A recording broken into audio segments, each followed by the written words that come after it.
Indian stock market में 5900 से भी ज्यादा लिस्टेड कंपनीज हैं और इतने बड़े ओशन में से सही इन्वेस्टमेंट फाइंड करना बिल्कुल इम्पॉसिबल लगता है। यही वजह है कि ज्यादातर retail investors random social media tips पर गैम्बलिंग करते हैं और अपना हार्ड अर्न पैसा लूज कर देते हैं। लेकिन फंडामेंटल एनालिसिस यूज करके आप मार्केट के 90% low quality and under performing stocks को इंस्टेंटली रिमूव कर सकते हैं, ताकि आपके पास सिर्फ वही सॉलिड बिजनेसेस बचें जो सच में ग्रो करने वाले हैं। इस वीडियो में हम क्वालिटेटिव कॉर्पोरेट मोड से लेकर एडवांस फाइनेंशियल रेशियोज तक फंडामेंटल एनालिसिस का पूरा step by step framework decode करने वाले हैं। और इसे प्रैक्टिकली समझने के लिए हम टाइटन कंपनी का एक लाइव केस स्टडी एनालिसिस करेंगे, ताकि आप एक प्रो इन्वेस्टर की तरह बिजनेसेस को इवैल्यूएट करना सीख सकें। What actually is fundamental analysis? Warren Buffett ने कहा था, प्राइस इज व्हाट यू पे, value is what you get. सुनने में ये एक सिंपल कोट लगता है, लेकिन पूरी फंडामेंटल एनालिसिस शायद इसी एक लाइन के अराउंड घूमती है। मान लीजिए आप एक घर खरीदने जा रहे हैं, आपको 2 घर दिखाए जाते हैं और दोनों की प्राइस 1 करोड़ है। क्या आप सिर्फ प्राइस देखकर डिसीजन लोगे? प्रॉबेबली नहीं। आप लोकेशन, कंस्ट्रक्शन क्वालिटी और फ्यूचर पोटेंशियल भी देखोगे, क्योंकि प्राइस दोनों की सेम हो सकती है, लेकिन ये जरूरी नहीं है कि वैल्यू भी सेम हो। और फिर आप डिसाइड करोगे कि कौन सा घर 1 करोड़ के लायक है। स्टॉक मार्केट में लोग अक्सर इसका उल्टा करते हैं, वो पहले प्राइस देखते हैं और उसके बाद में बिजनेस, जबकि स्टॉक भी अल्टीमेटली बिजनेस का ही एक हिस्सा है। अगर आप किसी नए इन्वेस्टर से पूछें कि इन्वेस्टिंग की सबसे डिफिकल्ट पार्ट क्या है, तो शायद वो कहेंगे राइट स्टॉक पिक करना।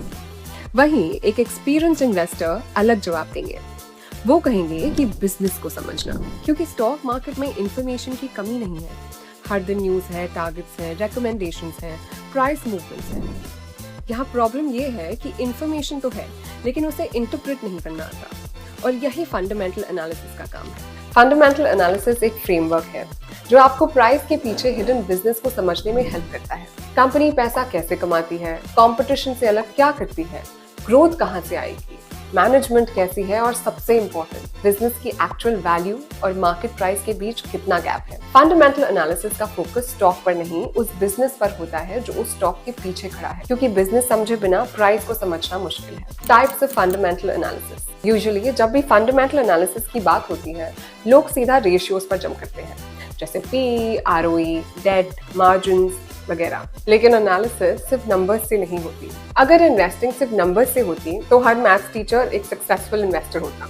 एनालिसिस 2 पार्ट्स में डिवाइडेड है, क्वालिटेटिव एंड क्वांटिटेटिव। इस आइसबर्ग को देखिए। आइसबर्ग का छोटा सा हिस्सा पानी के ऊपर दिख रहा है, वो क्वांटिटेटिव एनालिसिस को रिप्रेजेंट करता है, यानी रेवेन्यू, प्रॉफिट, कैश फ्लो और वैल्यूएशन रेशियोज जैसे मेजरेबल नंबर्स। जबकि पानी के नीचे छुपा हुआ हिस्सा क्वालिटेटिव एनालिसिस को रिप्रेजेंट करता है। यहाँ focus business model, industry, management और कंपेटिटिव एडवांटेज पर होता है। और यहाँ एक बात याद रखिए, great story without numbers speculation बन जाती है, वही ग्रेट नंबर्स विदाउट अंडरस्टैंडिंग एक ट्रैप। इसलिए अच्छी इन्वेस्टिंग दोनों का कॉम्बिनेशन है। How to understand business. Peter Lynch ने कहा है कि know what you own and know why you own it. ये भी आपको सुनने में सिंपल लगेगा, लेकिन स्टॉक मार्केट में सरप्राइजिंगली कम लोग इस रूल को फॉलो करते हैं।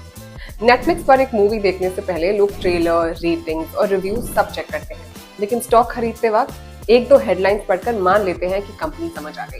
रियलिटी में किसी बिजनेस को समझना उतना मुश्किल भी नहीं होता जितना लोग समझते हैं।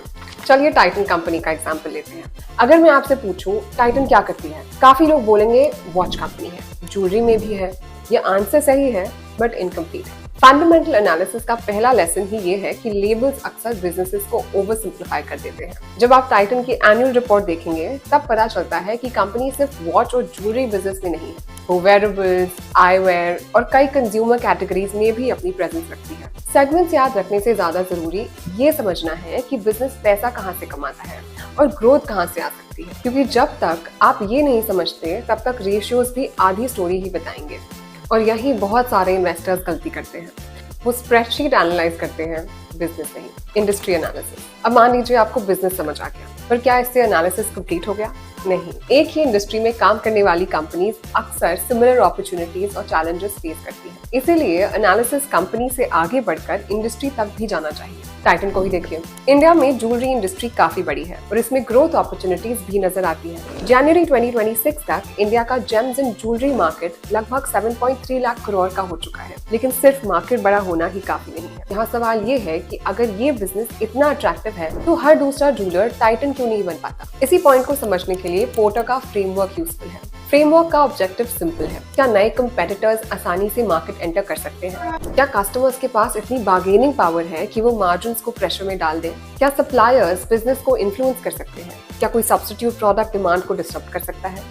और एग्जिस्टिंग कंपटीशन कितनी अग्रेसिव है? टाइटन के केस में एक इंटरेस्टिंग ऑब्जर्वेशन मिलता है। ज्वेलरी स्टोर खोलना डिफिकल्ट नहीं है, लेकिन नेशनल लेवल पर ट्रस्ट बिल्ड करना मुश्किल है। और जब किसी इंडस्ट्री में एंट्री पॉसिबल हो लेकिन स्केल और ट्रस्ट बिल्ड करना डिफिकल्ट हो, तो वही companies long term competitive advantage create कर पाती है। इसीलिए इंडस्ट्री एनालिसिस मार्केट का साइज समझने के साथ साथ मार्केट की इकोनॉमिक समझने के लिए भी की जाती है। मोट, invisible item of balance sheet. Titan के एग्जाम्पल में एक और इम्पोर्टेंट कॉन्सेप्ट समझना जरूरी है, मोट का। इन्वेस्टिंग में मोट का मतलब होता है ऐसा कंपेटिटिव एडवांटेज जो कंपेटिटर्स के लिए कॉपी करना आसान ना हो। मान लीजिए कल किसी कंपेटिटर के पास अनलिमिटेड पैसा आ जाए, क्या वो टाइटन जैसा बिजनेस ओवरनाइट बिल्ड कर सकते हैं? वो स्टोर्स खोल सकते हैं, इन्वेंट्री खरीद सकते हैं और एडवर्टाइजिंग भी कर सकते हैं, लेकिन ट्रस्ट वो ओवरनाइट क्रिएट नहीं किया जा सकता। और ज्वेलरी जैसे बिजनेस में ट्रस्ट ही सबसे वैल्यूएबल एसेट होता है। मोट बैलेंस शीट में हमेशा नहीं दिखती, लेकिन कंपटीशन आने पर जरूर नजर आती है, क्योंकि वही डिसाइड करती है कि कंपनी अपने प्रॉफिट्स को कितने टाइम तक डिफेंड कर सकती है। अब तक हम बिजनेस को देख रहे थे, अब उन लोगों को देखते हैं जो बिजनेस चला रहे हैं। How to understand management. एक बिजनेस कितना भी अच्छा क्यों ना हो, उसके फ्यूचर पर मोस्टली मैनेजमेंट के डिसीजंस का ही असर पड़ता है। टाइटन को भी अक्सर लोग ज्वेलरी कंपनी के रूप में देखते हैं, जबकि कंपनी की जर्नी वॉचेस से शुरू हुई। टाइम के साथ मैनेजमेंट ने ज्वेलरी में एक्सपैंड किया, फिर आईवेयर, वेयरेबल्स और दूसरी कैटेगरीज में भी अपॉर्चुनिटीज ढूंढी। लेकिन इन्वेस्टर के लिए एक्सपेंशन से ज्यादा ये इम्पोर्टेंट है कि क्या उन डिसीजंस ने बिजनेस को और स्ट्रॉन्ग बनाया है। और मैनेजमेंट की क्वालिटी भी अक्सर यहीं से पता चलती है। कई बार मैनेजमेंट के कुछ बड़े डिसीजंस बिजनेस के डायरेक्शन को इन्फ्लुएंस करते हैं। इसीलिए एक्सपीरियंस्ड इन्वेस्टर्स हमेशा एनुअल रिपोर्ट लिखते हैं। एनुअल रिपोर्ट, हर कंपनी अपने बारे में बहुत कुछ बोलती है, प्रेजेंटेशंस होती है, इंटरव्यूज होते हैं, मीडिया कवरेज भी होती है। लेकिन जब बिजनेस को उसकी अपनी लैंग्वेज में समझना हो तो इन्वेस्टर्स एनुअल रिपोर्ट की तरफ जाते हैं। अब अगर आप सोच रहे हैं कि एनुअल रिपोर्ट तो 200 to 300 पेजेस की होती है, तो आपको पूरी रिपोर्ट रखने की जरूरत नहीं है। कुछ सेक्शंस ही बिजनेस मॉडल, मैनेजमेंट की प्रायोरिटीज, की रिस्क और नंबर्स के बीच का कनेक्शन समझने के लिए काफी है। अगर आप टाइटन की एनुअल रिपोर्ट को देखेंगे तो जल्दी समझ जाएंगे कि ग्रोथ कहाँ से आ सकती है, बिजनेस के की रिस्क क्या है और क्या नंबर्स भी उसी स्टोरी को सपोर्ट करते हैं। इसीलिए एक्सपीरियंस्ड इन्वेस्टर्स एनुअल रिपोर्ट को पढ़ते कम हैं, डीकोड ज्यादा करते हैं। Financial statements. अच्छा, बिजनेस में या स्टॉक के लिए सबसे इंपॉर्टेंट क्या है? नंबर्स। आपने revenue, net profit, expenses, liabilities, ये सब तो स्कूल में भी पढ़ा होगा, लेकिन ये नंबर्स आते कहाँ से हैं और ये एग्जैक्टली रिफ्लेक्ट क्या करते हैं? वेल, यहीं से फाइनेंशियल स्टेटमेंट्स पिक्चर में आते हैं। मैनेजमेंट ग्रोथ और अपॉर्चुनिटीज की बात कर सकती है, लेकिन फाइनेंशियल स्टेटमेंट्स आपको ग्राउंड रियलिटी बताते हैं। और इसीलिए इन्वेस्टर्स 3 स्टेटमेंट्स देखते हैं, इनकम स्टेटमेंट, बैलेंस शीट और cash flow statement. Income statement बताती है कि बिजनेस की सेल्स कितनी है, उसके एक्सपेंसेस कितने हैं और एंड में कितना प्रॉफिट बच रहा है। टाइटन के केस में यहीं से पता चलेगा कि रेवेन्यू और प्रॉफिट्स किस डायरेक्शन में जा रहे हैं। बैलेंस शीट बिजनेस की फाइनेंशियल हेल्थ दिखाती है, ये बताती है कि कंपनी के एसेट्स कितने हैं, उस पर कितना डेट है और ओवरऑल फाइनेंशियल पोजीशन कितनी स्ट्रांग है। और फिर आता है कैश फ्लो स्टेटमेंट, ये बताता है कि बिजनेस के पास एक्चुअल कैश आ भी रहा है या सिर्फ प्रॉफिट्स पेपर पर दिख रहे हैं। इन्वेस्टिंग में एक सिंपल रूल है, प्रॉफिट्स इंपॉर्टेंट होते हैं लेकिन बिल्स कैश पे करता है। यहाँ हमने सिर्फ ये समझा है कि ये 3 स्टेटमेंट्स क्या बताते हैं, इनको एनालाइज कैसे किया जाता है और इन्वेस्टर्स इनसे इनसाइट्स कैसे निकालते हैं, वो एक अलग डिटेल्ड डिस्कशन का टॉपिक है। अगर आप चाहते हैं कि हम इनकम स्टेटमेंट, बैलेंस शीट और कैश फ्लो स्टेटमेंट को डिटेल में जानें तो कमेंट सेक्शन में जरूर बताइएगा। रेशियोज। फाइनेंशियल स्टेटमेंट्स हमें नंबर्स तो देते हैं, लेकिन एक प्रॉब्लम है, 500 करोड़ प्रॉफिट अच्छा है या बुरा, 700 करोड़ डेट ज्यादा है कि कम। सिर्फ नंबर्स देखकर जवाब देना मुश्किल है और यहीं रेशियोज यूजफुल हो जाते हैं। रेशियोज हमें इन नंबर्स के पीछे का कॉन्टेक्स्ट देते हैं। इसीलिए रेशियोज को फॉर्मूलाज की तरह याद नहीं रखते, बल्कि उन्हें बिजनेस को देखने के एक लेंस की तरह यूज करते हैं। ये बताता है कि बिजनेस कितना कमा रहा है, रिसोर्सेज को कितनी अच्छी तरह से यूज कर रहा है, फाइनेंशियल पोजीशन कितनी स्ट्रांग है और मार्केट उसके लिए ज्यादा प्राइस मांग रहा है या रीजनेबल। आइए इन रेशियोज को इसी लेंस से समझते हैं। सबसे पहले आते हैं प्रॉफिटेबिलिटी रेशियोज। ये हमें बताता है कि बिजनेस सिर्फ रेवेन्यू जनरेट कर रहा है या उस रेवेन्यू को एफिशिएंटली प्रॉफिट्स में कन्वर्ट भी कर पा रहा है। सबसे पहले आता है नेट प्रॉफिट मार्जिन, जो कैलकुलेट होता है net profit divided by revenue से। अगर कंपनी 100 रुपए की सेल करती है, 15 रुपए बचाती है और कंपेटिटर सिर्फ 5 रुपए, तो दोनों की ग्रोथ स्टोरी सिमिलर लग सकती है, लेकिन इकोनॉमिक्स बिल्कुल अलग है। इसी डिफरेंस को नेट प्रॉफिट मार्जिन कैप्चर करता है। इसके बाद आरओए या रिटर्न ऑन एसेट्स देखा जाता है। इससे हम net profit divided by total assets के थ्रू कैलकुलेट करते हैं। कुछ बिजनेसेस को प्रॉफिट्स जनरेट करने के लिए बहुत ज्यादा एसेट्स चाहिए होते हैं, जैसे एयरलाइंस को एयरक्राफ्ट चाहिए, टेलीकॉम कंपनीज को इंफ्रास्ट्रक्चर चाहिए। वहीं सॉफ्टवेयर बिजनेसेस रिलेटिवली कम एसेट्स के साथ स्केल कर सकते हैं। अगर दो आइडेंटिकल कंपनीज 100 करोड़ का प्रॉफिट कमा रही हैं, लेकिन एक को उसके लिए 500 करोड़ के एसेट्स चाहिए और दूसरे को 1000 करोड़, तो पहली कंपनी एसेट्स को ज्यादा एफिशिएंटली यूज कर रही है। आरओए इसी एफिशिएंसी को मेजर करता है। अब नेक्स्ट आता है आरओई या रिटर्न ऑन इक्विटी, जो net profit divided by share holders equity से कैलकुलेट होता है। अगर शेयर होल्डर्स ने 100 रुपीज इन्वेस्ट किए और कंपनी हर साल 20 रुपीज कमा रही है, तो वो कैपिटल को काफी इफेक्टिवली यूज कर रही है।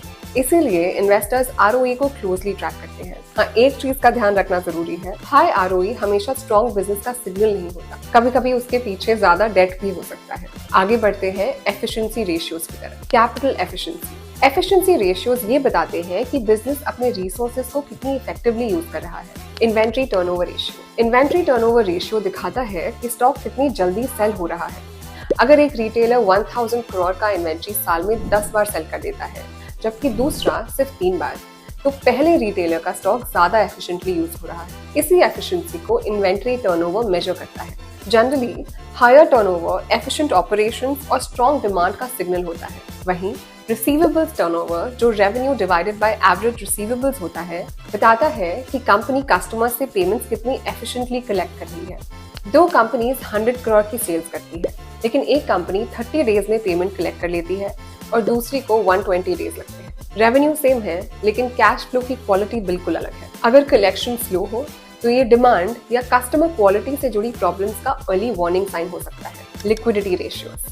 लिक्विडिटी रेशियोज ये चेक करते हैं कि कंपनी अपने शॉर्ट टर्म ऑब्लिगेशंस को कंफर्टेबली मीट कर सकती है या नहीं। Current ratio short term financial strength दिखाता है।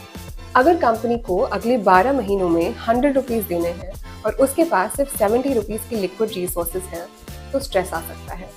इसीलिए इन्वेस्टर्स करंट रेशियो देखते हैं, पर ज्यादा लिक्विडिटी भी कभी कभी आइडल कैपिटल का सिग्नल हो सकती है। क्या होगा अगर कंपनी के एसेट्स का बड़ा हिस्सा इन्वेंट्री में फंसा हो और जल्दी कैश में कन्वर्ट नहीं हो पाए? इसीलिए क्विक रेशियो इन्वेंट्री को साइड में रखकर लिक्विडिटी को मेजर करता है। इन्वेस्टर्स सिर्फ एक साल नहीं, बल्कि लिक्विडिटी के मल्टीपल ईयर्स के ट्रेंड्स देखते हैं। Date ratios. डेट इन्वेस्टिंग का एक इंटरेस्टिंग टॉपिक है, क्योंकि लोग जनरली डेट को 2 कैटेगरीज में देखते हैं, अच्छा या बुरा।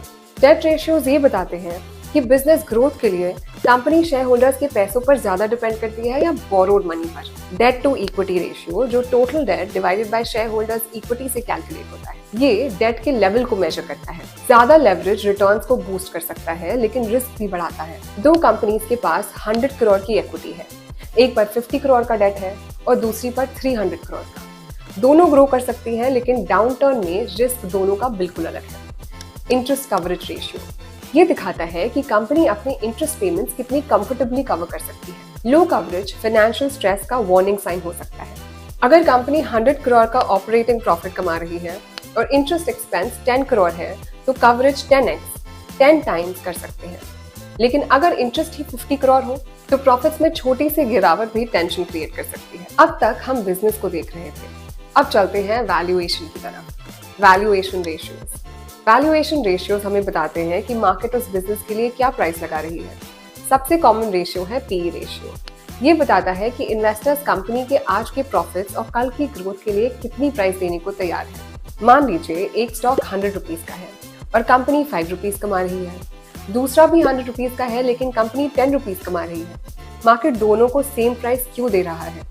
इसी एक्सपेक्टेशन गैप को समझने के लिए इन्वेस्टर्स पी देखते हैं। पीबी रेशियो, जो market price divided by book value पर शेयर होता है, कंपनी की मार्केट वैल्यू को उसकी नेट एसेट वैल्यू से कंपेयर करता है।